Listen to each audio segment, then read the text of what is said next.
This question is all about how to finish points at the net. I need instructional videos on how to do all kinds of volleys. Videos these days only teach you the basic volley, no punch volleys, I'll put that in air quotes, aggressive ones or put away volleys. I need to learn those to put away points at the net, not just guiding them to areas on the court. Absolutely, yeah, so we'll cover that right now. We're gonna look at some examples of Roger Federer. He's got fantastic volleys. Bottom line is this. A more relaxed hand equals more recoil or bounce back from the racket when the ball hits the strings. The more relaxed the hand is, and also the more force is on the ball, the more the racket gets pushed back away from contact when you meet the ball on a volley. And when that happens, less force goes forwards again.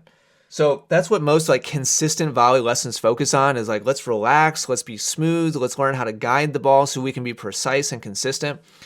So if you want to do the opposite of that and hit with maximum power and put the ball away and have the ball travel through the court aggressively, then it's all about hand firmness. Now we want to be really solid with our grip. And when that happens, the racket doesn't get pushed back nearly as far and more energy gets transferred into the ball towards the other side of the court. So either way, your racket should be moving through the point of contact. What you don't really see from elite players at the net is the punch volley. For decades, it's been coached to a phrase I've heard before is squeeze and freeze. Squeeze part is absolutely correct. But stopping the racket means that there ends up being kind of a ricochet effect. And when you just stop the racket right at contact, it's very difficult to also have control over where the ball is going. Because when the racket just kind of hits a brick wall, it tends to kind of have a jarring effect of both the racket face and also as the ball comes in collision with the racket, if you're in the process of just bouncing off of that punch motion, then it's really hard to have good control over where the ball goes. So let me show you what to do instead of that, and we're going to use Federer as an example. So this volley right here, it's in slow motion, and I want you to watch how his racket gets pushed away from contact on this shot. I'll play this a couple of times.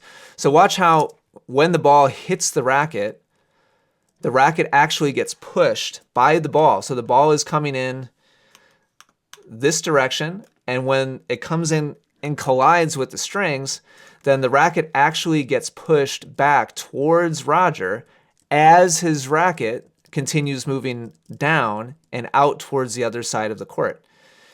And so you can see the face getting pushed back away from the point of contact there. Now, contrast that with this next volley, where he's going to be much more firm. And this is a shot that he's finishing a rally with on this one. Watch the difference in how the racket face reacts and how the racket head reacts. See how on this one, the racket is just continuing firmly and it just plows through contact.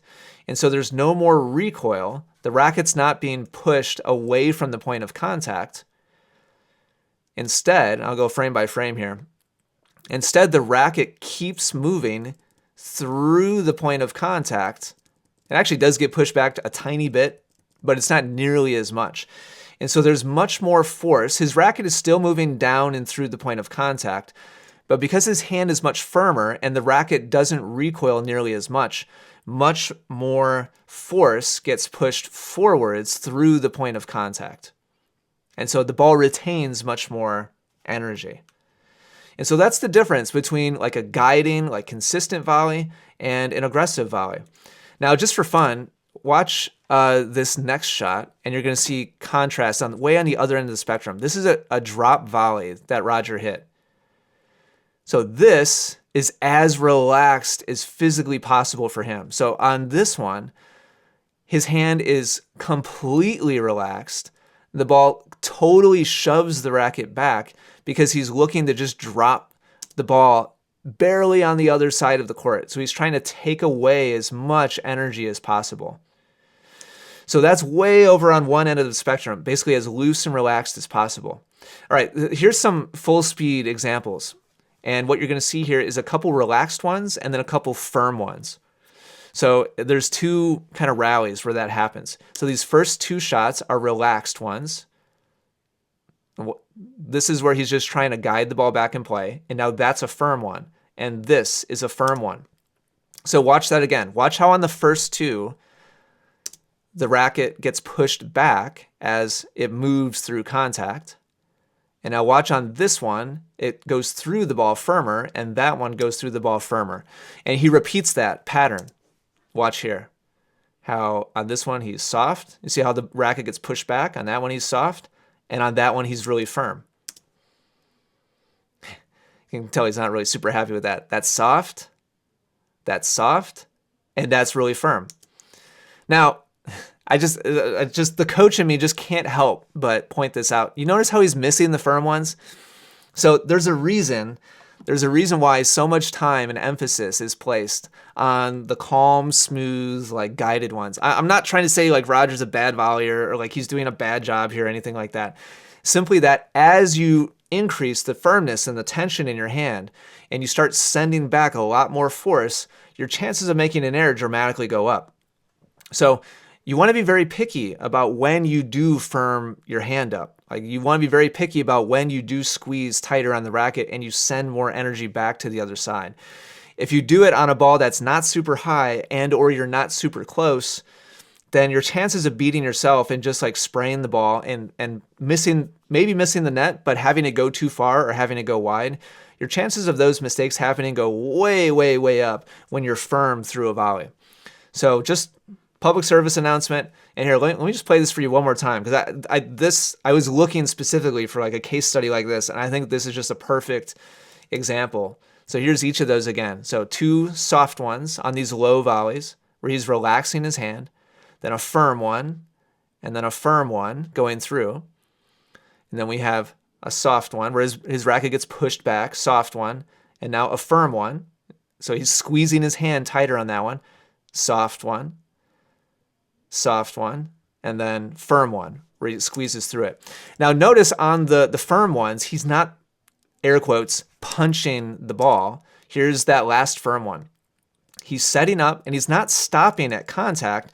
His racket is smoothly going through the ball and he's still guiding his racket through contact out towards his target.